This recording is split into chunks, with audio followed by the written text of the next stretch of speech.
14 African nations deposit over 50% of their foreign reserves into a French treasury account. Today, not in 1960, right now, as you're watching this. Most people hear Africa is poor because of colonialism and nod along. It fits neatly. Colonial powers carved up the continent, extracted its wealth, drew borders through ethnic groups, and left. The damage was done. And sure, that's the comfortable version. The one that lets everyone off the hook. Because if the damage was done in the past, then it's a historical tragedy. Something we mourn but can't change. The damage was not done in the past. What's actually keeping 1.4 billion people locked in a poverty cycle isn't a scar from history. It's a machine. And it's running right now, with moving parts in Paris, Washington, London, and Beijing. By the end of this, you'll understand exactly how the machine works, and why nobody who profits from it has any incentive to explain it to you. In 1945, France created the CFA franc. The full name, Colonies Françaises d'Afrique, literally translates to French Colonies of Africa. They later changed the acronym's meaning to something softer, but the bones stayed the same. Here's what the CFA franc actually is. 2 separate currencies, one for West Africa, one for Central Africa, both pegged to the euro at a fixed exchange rate, both managed not by African central banks with full sovereignty, but under an arrangement that routes monetary policy through Paris. The African nations using these currencies are required to deposit a portion of their foreign exchange reserves into an operations account held at the French Treasury. 65%. That was the original requirement. 65 cents of every dollar these nations earned from exports. Cocoa from Côte d'Ivoire, oil from Gabon, uranium from Niger, flowed straight into French government accounts. 65% of their own money, held by someone else. Now, France softened this over the decades, dropped the requirement to 50%, made public gestures about reform. In 2019, President Macron stood next to Côte d'Ivoire's president and announced the CFA franc in West Africa would be renamed the ECO. Headlines celebrated it. Monetary independence at last. Except the fixed peg to the euro stayed. The French guarantee, which sounds generous until you realise it's the lock that justifies the chain, stayed. The operational mechanism barely changed. Ndongo Samba Sylla, the Senegalese economist who literally wrote the book on this, called it cosmetic, a rebranding exercise. The fundamental architecture, untouched. So what does this mean in practice? It means 14 sovereign nations cannot devalue their own currency during an economic crisis. They can't print money to stimulate growth. They can't adjust monetary policy to match their own economic conditions. A cocoa farmer in Burkina Faso and a bond trader in Frankfurt operate under the same currency valuation, as if those two economies have anything in common, and the reserves sitting in Paris. France invests them, earns returns on them. The African nations receive interest, but at rates set by France. They're earning a return on their own money at someone else's discretion. This is not history. This is infrastructure. When Kwame Nkrumah, Ghana's first president, pushed for monetary sovereignty in the 1960s, he pulled Ghana out of the sterling zone and created the cedi. Within 5 years, he was overthrown in a military coup. Guinea's Ahmed Sékou Touré rejected the CFA franc in 1958. France's response was immediate. They withdrew every French civil servant, ripped telephone wires out of the walls, destroyed infrastructure blueprints so nothing could be maintained, and, according to multiple accounts, even burned stockpiles of medicine. The message to every other colony was precise. Sovereignty has a price. Most chose not to pay it, and the ones who stayed in the CFA system, they got stability, predictable exchange rates, low inflation. These are the selling points, and they're real. But stable poverty is still poverty. A currency you can't control during a commodity price collapse isn't stable. It's a straitjacket marketed as a suit, which raises a question nobody in mainstream economics wants to sit with for too long. If these nations have been independent for over 60 years, why does the financial plumbing still run through a former colonial capital? Because the plumbing was designed to be permanent. There's a number that should bother anyone who's ever looked at a map of African mineral deposits. The Democratic Republic of Congo sits on an estimated $24 trillion in untapped mineral wealth.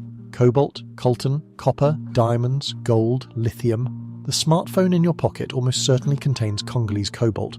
Roughly 70% of the world's supply comes from the DRC. $24 trillion. The GDP of the DRC in 2023? Around $66 billion. That gap between what's in the ground and what the country earns is the resource curse distilled into a single data point. And the standard explanation is corruption. mismanagement, failed governance, which is true. But it's also the last chapter of a story that starts much earlier. Paul Collier, the Oxford economist, laid out the mechanics of what he calls the resource trap across dozens of countries. The pattern is almost mechanical. A nation discovers a valuable resource. Foreign companies arrive with capital and technical expertise the country lacks. Extraction contracts are negotiated, often with governments that have no leverage, no legal infrastructure, and sometimes no legitimate mandate from their citizens. The contracts are structured so that the vast majority of profits leave the country. The ore leaves, the oil leaves, the money leaves. What stays is the hole in the ground, but it's worse than simple extraction, because when a country's economy becomes dependent on a single exported commodity, something called Dutch disease sets in. The resource sector inflates the currency, which makes every other export, agriculture, manufacturing, services, less competitive internationally. Farmers can't export. Factories can't compete. The entire non-resource economy withers. The nation becomes a single-product export economy, whether it wanted to or not. Zambia's copper dependency is a textbook case. In the early 2000s, copper prices boomed. Zambia's economy grew. But when copper prices crashed in 2015, government revenues collapsed by nearly 30% in a single year. Schools didn't get funded, hospitals ran out of supplies. The country went to the IMF for emergency lending, and the conditions attached to that lending, we'll get to those. Here's the part that never makes it into the development economics textbooks they hand out at Davos, the mining contracts themselves. In 2007, a leaked audit of Zambian copper mining contracts revealed that some multinational mining firms were paying an effective tax rate under 1%. 1% on billions of dollars in extracted copper. The contracts had been negotiated during the privatization wave of the 1990s, when the Zambian government was under intense pressure from international lenders to sell off state-owned mines. The buyers, mostly European and Canadian firms. The terms, written by the buyers' lawyers. When Zambia attempted to renegotiate these contracts and impose a windfall tax during the commodity boom, the mining companies threatened to leave. Some actually did reduce operations. The government backed down. A country sitting on $1 trillion in copper, begging for the right to tax it. This is not colonialism. This is something colder. Colonialism at least had the honesty of a flag. What replaced it is a set of legal and financial structures that achieve the same extraction without the political liability of occupation. And it's not just copper. Nigeria, Africa's largest economy, has earned over $600 billion in oil revenue since independence. The country has more people living in extreme poverty than any nation on earth. Shell operated in the Niger Delta for decades.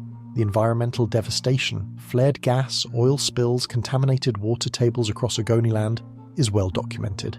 The economic returns to the communities living on top of that oil, functionally zero.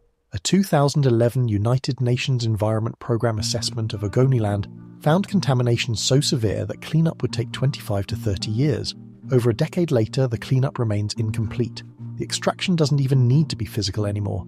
In 2023, a UNCTAD report estimated that African countries lose roughly $88.6 billion annually through illicit financial flows, transfer pricing manipulation, trade misinvoicing, and profit shifting by multinational corporations.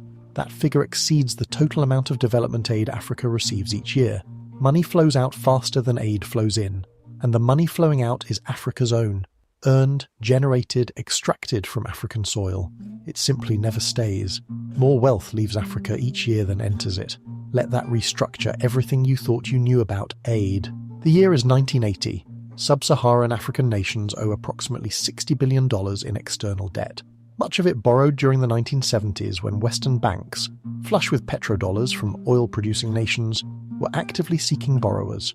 African governments, freshly independent and desperate to industrialize, took the loans. Interest rates were low. Commodity prices were high. It seemed manageable. Then Paul Volcker raised interest rates. The US Federal Reserve, fighting domestic inflation, jacked the federal funds rate to 20% by June 1981. The ripple effect was global and immediate. African nations that had borrowed at variable rates saw their debt service costs explode. Simultaneously, the commodity prices their economies depended on, copper, cocoa, coffee, oil, collapsed. They owed more and earned less at the same time. This is where the International Monetary Fund enters the story, not as a rescuer, as an architect. The IMF and World Bank offered bailouts, but the conditions, known as structural adjustment programs, required borrowing nations to slash government spending, privatize state-owned industries, remove trade protections, devalue their currencies, and open their markets to foreign competition. The prescription was written before the diagnosis. Joseph Stiglitz, who served as chief economist of the World Bank, later described these programs with barely concealed disgust. The conditions were ideological, not empirical. They followed a rigid free market template regardless of local economic conditions. A country with no domestic manufacturing base was told to remove tariffs, so cheap imports flooded in and killed whatever nascent industry existed. A country with a fragile agricultural sector was told to eliminate subsidies, so farmers who'd been feeding their communities for generations couldn't compete with subsidized American and European grain dumped into their markets.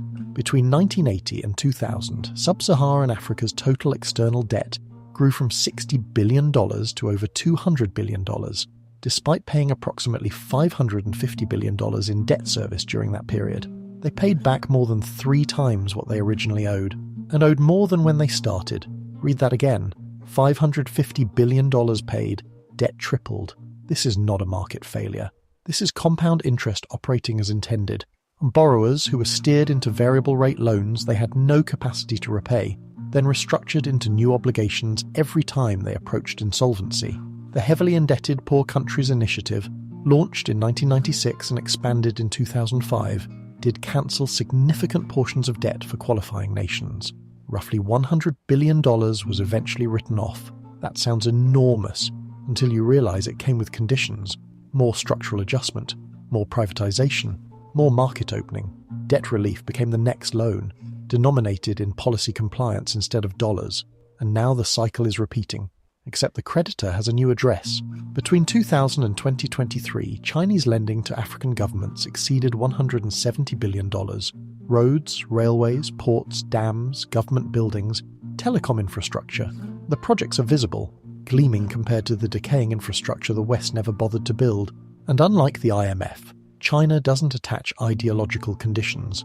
No demands to privatize water utilities or slash healthcare budgets.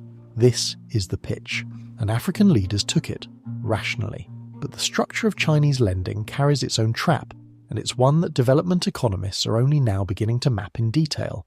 Many Chinese infrastructure loans are collateralized against future commodity exports.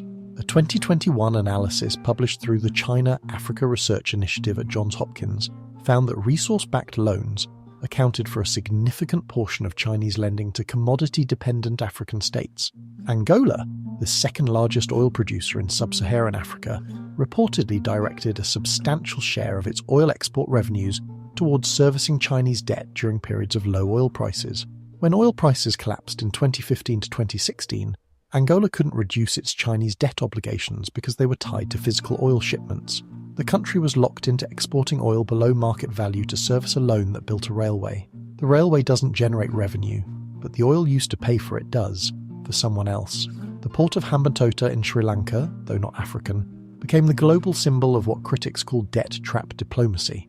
After Sri Lanka couldn't service its Chinese-funded port loan, a Chinese state-owned firm obtained a 99-year lease on the facility. African leaders watched that story carefully, but the loans kept coming, because the alternative was no infrastructure at all. Djibouti hosts China's first overseas military base. Ethiopia's Addis Ababa-Djibouti Railway was Chinese-financed. Kenya's standard gauge railway from Mombasa to Nairobi, $3.6 billion, Chinese-built, and underperforming revenue projections so dramatically that servicing the debt consumes a meaningful portion of Kenya's transport budget.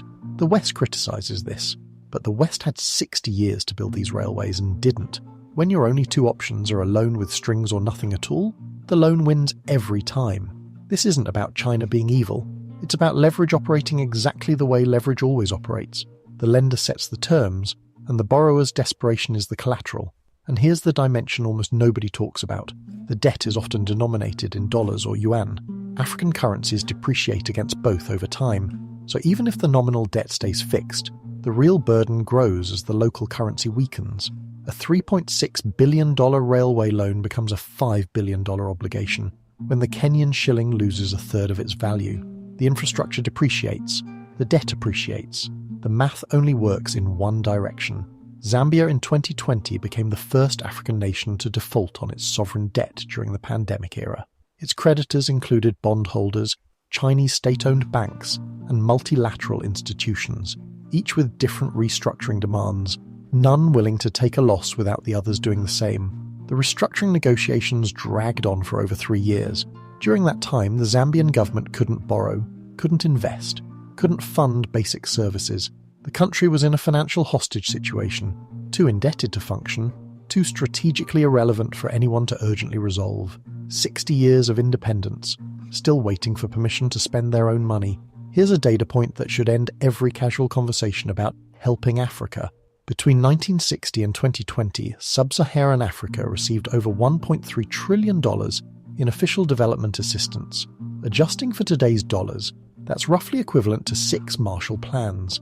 The Marshall Plan rebuilt Western Europe in 4 years. Africa, after 60 years and 6 times the money, has a lower average GDP per capita today, adjusted for inflation, than the Asian tigers had when they started their growth trajectories with a fraction of the aid. Dambisa Moyo, the Zambian economist who trained at Harvard and worked at Goldman Sachs, made the career-defining argument in her book Dead Aid. Systematic foreign aid to Africa hasn't just failed, it has actively made things worse. Her argument isn't sentimental, it's structural. Aid distorts domestic politics. When a government's primary revenue source is foreign donors rather than domestic taxation, that government becomes accountable to donors, not citizens. Tax collection requires a functioning social contract. The government provides services, citizens fund the government, and both sides have leverage. Aid bypasses this entirely. The government doesn't need its citizens' money, so it doesn't need their approval. The political incentive to build institutions that serve the population evaporates. Aid distorts domestic markets. Free or subsidized food aid crashes local agricultural prices. Farmers who were marginally profitable become unprofitable overnight. They leave farming. Local food production capacity drops. The country becomes more dependent on imported food and more aid. The dependency spiral tightens. Aid creates a bureaucratic class whose survival depends on the continuation of poverty. Thousands of NGOs operating across the continent employ hundreds of thousands of people, many of them skilled professionals who might otherwise be building domestic businesses or institutions. The aid industry has its own gravity, its own incentives, and those incentives are misaligned with the stated goal. If poverty ends, the jobs disappear. William Easterly, the former World Bank economist, put the failure in statistical terms that should have triggered a complete re-evaluation of the entire development model. After analysing 50 years of aid data, he found no meaningful correlation between aid flows and economic growth in recipient nations. None. The countries that grew did so despite aid, not because of it. But the aid keeps flowing, not because it works, but because it serves the donor. Aid budgets justify diplomatic influence. They create export markets for donor country goods. Much aid is tied, meaning the money must be spent purchasing goods and services from the donor nation. They provide moral cover for trade policies that simultaneously undercut African producers. The same hand that gives the aid closes the market. The European Union spends roughly €60 billion annually on agricultural subsidies through its common agricultural policy. European farmers, already technologically advanced, already operating at scale, receive per-cow subsidies that exceed the annual income of many African farmers. These subsidized European products then enter African markets, where they undercut local production. Cotton, sugar, dairy, poultry. In each of these sectors, African producers who could be competitive on a level playing field are priced out by subsidized imports from the same countries writing the aid checks. The United States subsidizes its cotton farmers to the tune of $5 to $6 billion annually. American cotton then floods global markets below production cost. Mali, Burkina Faso, Benin, and Chad, 4 of the poorest countries on the planet, depend on cotton exports for a significant share of their foreign revenue. They can grow cotton cheaply. They just can't compete with cotton that's being sold below the cost of growing it, backed by the US Treasury. In 2003, 4 West African cotton-producing nations brought a case to the World Trade Organization arguing that US cotton subsidies were destroying their livelihoods. They won, technically. The WTO ruled in their favor. The US made minor adjustments. The subsidies continued. The ruling changed almost nothing on the ground. The structure held. This is the architecture. Not colonialism as a historical event, but a continuous extraction system with interlocking parts. A currency you can't control, resources you can't fairly monetize, debts you can't escape, aid that weakens you, and trade rules written by your competitors. So if colonialism alone doesn't explain Africa's poverty, and it doesn't, then what does? The answer is that colonialism built the tracks, and every institution that came after, the IMF, the World Bank, bilateral aid agencies, multinational mining firms, even China's infrastructure banks, has been running trains on those same tracks, in the same direction, outward. Acemoglu and Robinson's thesis in Why Nations Fail boils down to one distinction: inclusive institutions versus extractive institutions. Inclusive institutions distribute power and economic opportunity. Extractive institutions concentrate both. What colonial powers built across Africa were extractive institutions, border designs that divided ethnic groups and unified rivals, legal systems that protected foreign property over local rights, economic structures oriented entirely toward export extraction. The nations that were colonized didn't inherit nations. They inherited extraction machines with flags on top, and the post-independence leaders who took over those machines faced an impossible choice: dismantle the extraction system and build from scratch, with no capital, no institutions, and hostile former colonizers actively undermining them, or use the existing machinery for personal gain. Most chose the second option, not because Africans are uniquely corrupt. That's the racist shorthand that substitutes for analysis in most Western commentary. They chose it because the incentive structures left behind made corruption the rational move. When the entire economy is designed to extract and export, the person sitting at the top of that pipeline captures whatever rents flow through it. Corruption isn't a failure of the system. It's the system working as designed, just with different beneficiaries than the original architects intended. The countries that broke out did so by doing something specific. They built institutions that redirected economic activity inward. Botswana, often cited as Africa's success story, didn't escape the resource curse because of luck. It escaped because its post-independence leadership negotiated mining contracts that kept a much larger share of diamond revenues domestic. They invested those revenues in education, healthcare, and infrastructure. They maintained one of the lowest corruption indexes on the continent. But Botswana had two advantages most African nations didn't: a small, ethnically homogeneous population and a pre-colonial political structure, the Swana chieftaincy system, that provided institutional continuity. That template doesn't scale to a nation like the DRC, 100 million people, 200-plus ethnic groups, borders drawn by King Leopold II in 1885 with no regard for human geography, and a post-independence history of Western-backed dictators who were kept in power specifically because they facilitated resource extraction. Rwanda's economic trajectory since the late 1990s is another case worth studying, not as a model to copy, but as evidence that rapid institutional transformation is possible under certain political conditions. Rwanda's GDP growth averaged over 7% annually for more than a decade after 2000. Its governance indicators improved dramatically, but the political conditions that enabled those reforms involved a concentration of power that development orthodoxy would typically condemn. The contradiction is uncomfortable and instructive. Sometimes the institutions that look inclusive from the outside aren't, and sometimes authoritarian stability produces better economic outcomes than democratic instability. The lesson isn't that democracy fails in Africa. The lesson is that institutional quality matters more than institutional form. Africa isn't poor because something happened to it 100 years ago. Africa is poor because something is happening to it right now, every day, through currency pegs and reserve requirements, through mining contracts and commodity dependencies, through debt structures that multiply faster than they can be repaid, through aid that replaces domestic capacity instead of building it, through trade rules that protect the competitors who wrote them. The system doesn't fail Africa. The system works perfectly. Africa is the product. And the reason this matters, even if you live nowhere near the continent, is that the same mechanics operate everywhere. Debt structures that compound against borrowers, currency systems that benefit issuers over users, trade rules that protect incumbents, resource extraction that concentrates wealth at the top of the supply chain, while the bottom gets the environmental damage and a fraction of the value. Africa is just where the machine runs with the least friction, the fewest regulations, the least accountability, but the machine is the same machine. It operates in Appalachia and in the Amazon, in rural India and in Southeast Asian factory towns. The scale differs, the precision differs, the visibility differs, the logic is identical. The question isn't, why is Africa poor?